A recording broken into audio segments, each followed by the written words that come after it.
بسم اللہ الرحمن الرحیم۔ تیمم کے احکام و مسائل۔ اللہ تعالیٰ کا ارشاد ہے وَإِن كُنتُم مَّرْضَىٰ أَوْ عَلَىٰ سَفَرٍ أَوْ جَاءَ أَحَدٌ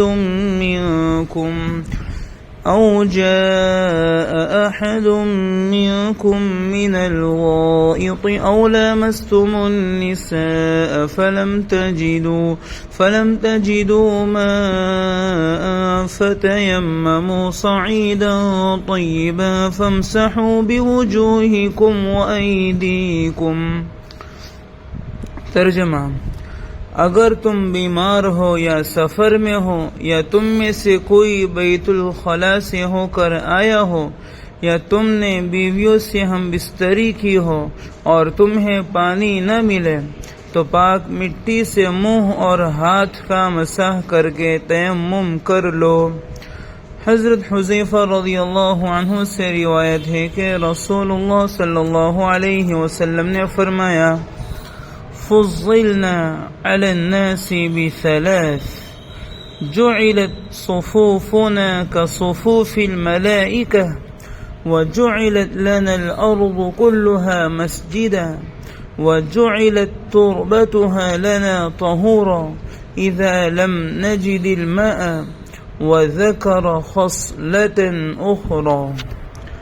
ہمیں باقی لوگوں یعنی باقی امتوں پر تین چیزوں کے ذریعے سے فضیلت دی گئی ہے۔ ہماری صفیں اس طرح بنائی گئی ہیں جس طرح فرشتوں کی صفیں ہیں۔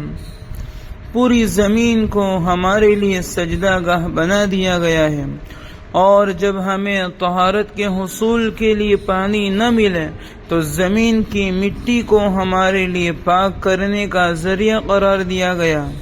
راوی کہتے ہیں کہ آپ صلی اللہ علیہ وسلم نے اس طرح کی ایک خصوصیت اور بھی بیان فرمائی تھی۔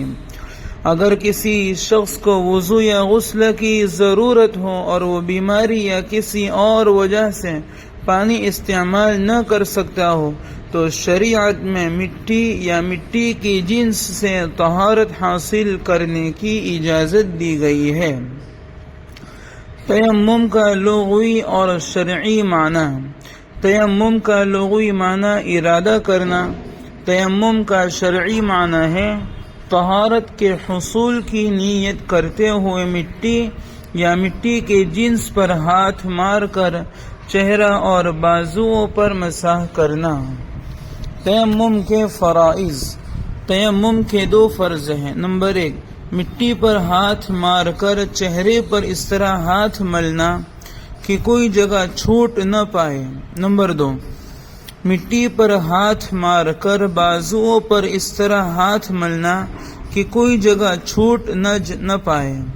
تیمم کی سنتیں۔ نمبر 1، شروع میں بسم اللہ الرحمن الرحیم پڑھنا۔ نمبر 2، پے در پہ تیمم کرنا، یعنی چہرے اور بازوؤں پر مسح کرنے کے درمیان کوئی اور کام نہ کرنا جیسے کھانا پینا۔ نمبر 3، ترتیب سے تیمم کرنا، یعنی پہلے چہرے کا مسح، پھر دائیں بازو کا، پھر بائیں بازو کا۔ نمبر 4، مٹی پر ہاتھوں کو آگے پیچھے حرکت دینا۔ نمبر 5، مٹی پر ہاتھ مارتے ہوئے دونوں ہاتھ کھلے رکھنا۔ نمبر 6، مٹی پر ہاتھ مار کر دونوں ہاتھ جھاڑ لینا۔ نمبر 7، انگلیوں کا خلال کرنا۔ تیمم کرنے کا طریقہ: سب سے پہلے حدث سے پاک ہونے کی نیت کرے، پھر دونوں ہاتھ پاک مٹی پر مار کر جھاڑ لیں اور پورے چہرے پر اس طرح پھیرے کہ کوئی جگہ خالی نہ رہے۔ پھر دوسری مرتبہ دونوں ہاتھ مٹی پر مار کر جھاڑ لیں اور دونوں بازوؤں پر اچھی طرح پھیر لیں۔ آخر میں انگلیوں کا خلال کر لیں۔ تیمم کے صحیح ہونے کی شرائط۔ درجہ ذیل 7 شرائط پائی جائیں تو تیمم صحیح ہوتا ہے، ورنہ نہیں۔ ذیل میں تفصیلات پیش کی جاتی ہیں۔ پہلی شرط نیت کرنا، یعنی دل میں پاک ہونے کا ارادہ کرنا یا اس کام کے جائز ہونے کا ارادہ کرنا جو وضو یا غسل کے بغیر نہیں ہوتا۔ زبان سے بھی اگر اس نیت کا اظہار کیا جائے تو اچھا ہے۔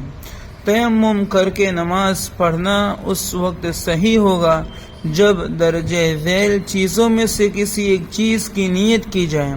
نمبر 1، حدث سے پاک ہونے کی نیت کی جائے، تاہم حدث کی تعیین لازم نہیں کہ حدث اکبر سے پاکی مقصود ہے یا حدث اصغر سے۔ نمبر 2، نماز پڑھنے کے جواز کی نیت کی جائے، یعنی انسان یوں نیت کرے کہ میں اپنے لیے نماز کے جائز ہونے کی نیت کرتا ہوں۔ نمبر 3، ایسی عبادت مقصودہ کی نیت کی جائے جو طہارت کے بغیر جائز نہیں ہوتی۔ عبادت مقصودہ سے مراد وہ عبادت ہے جو بذات خود مقصود ہو، کسی اور عبادت کا ذریعہ اور وسیلہ نہ ہو۔ اس تیسری شرط سے معلوم ہوا کہ اگر کسی جنوبی شخص نے تلاوت قرآن کے لیے تیمم کیا تو اس سے نماز پڑھنا درست ہے، کیونکہ تلاوت قرآن مقصودی عبادت بھی ہے اور جنوبی کے تلاوت کرنے کے لیے طہارت بھی شرط ہے۔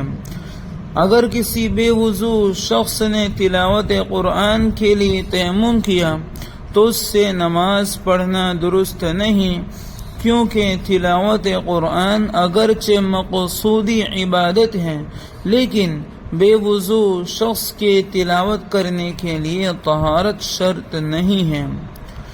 اگر کسی جنوبی شخص نے قرآن کریم چھونے یا مسجد میں داخل ہونے کے لیے تیمم کیا تو اس سے نماز پڑھنا درست نہیں ہے، کیونکہ قرآن مجید کو چھونے اور مسجد میں داخل ہونے کے لیے اگرچہ طہارت شرط ہے لیکن یہ عبادت مقصودہ نہیں ہے۔